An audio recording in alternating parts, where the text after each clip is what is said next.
अस्सलाम वालेकुम रहमतुल्लाहि व बरकातुहू। उम्मीद करता हूँ कि आप सब लोग ठीक होंगे। जैसा कि आपने पार्ट 1 में देखा था निकाह और जिना के बारे में, और पार्ट 2 देखने के लिए तैयार हो जाए। नेक्स्ट पार्ट 2 देखिएगा। भूल गए। बड़ी माजरत के साथ ये भी कहता हूँ, हीरो क्रिकेटर इसकी उसकी जिंदगियां याद की, हुजूर की सीरत ही याद नहीं की। और हुजूर की सीरत हमने ना कभी पढ़ी।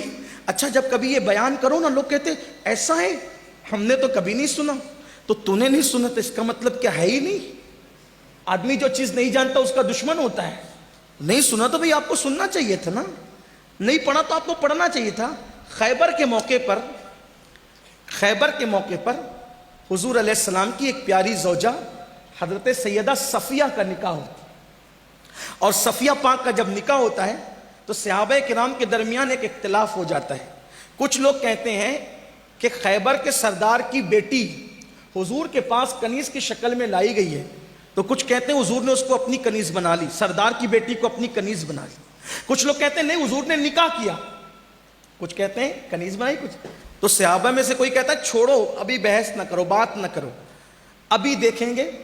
हुजूर जब उस खातून को अपने साथ लेके चलेंगे तो अगर हुजूर पर्दा करवाएंगे तो समझ लेंगे कि हुजूर ने निकाह किया, और अगर हुजूर पर्दा नहीं करवाएंगे तो क्या समझेंगे कि हुजूर ने उसको अपनी कनीज बना ली। हुजूर ने पर्दा करवाया और हुजूर ने हजरत सफिया को अपनी ऊँटनी पर अपने साथ बिठाया।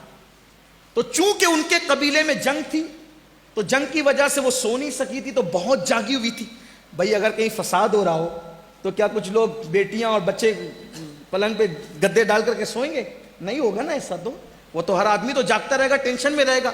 जंग थी, जंग के हालात थे। सैयदा सफिया सो ना सकी। जब सो ना सकी तो बहुत जगी हुई थी।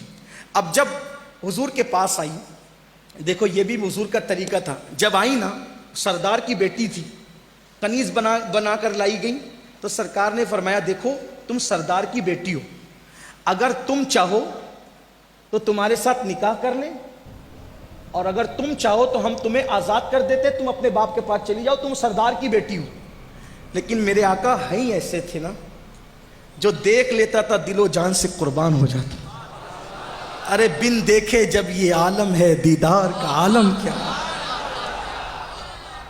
पूरी दुनिया आज उनके इश्क में बेचैन है। कहने वाले कह रहे हैं और मजे में कह रहे हैं, और रूह फिदा का फजिद हरका यक शोला दिगर बरजन इश्का, मोरा तन मन धन सब फूंक दिया, ये जान भी प्यारे जला जाना। आखिर अस्सलाम वालेकुम।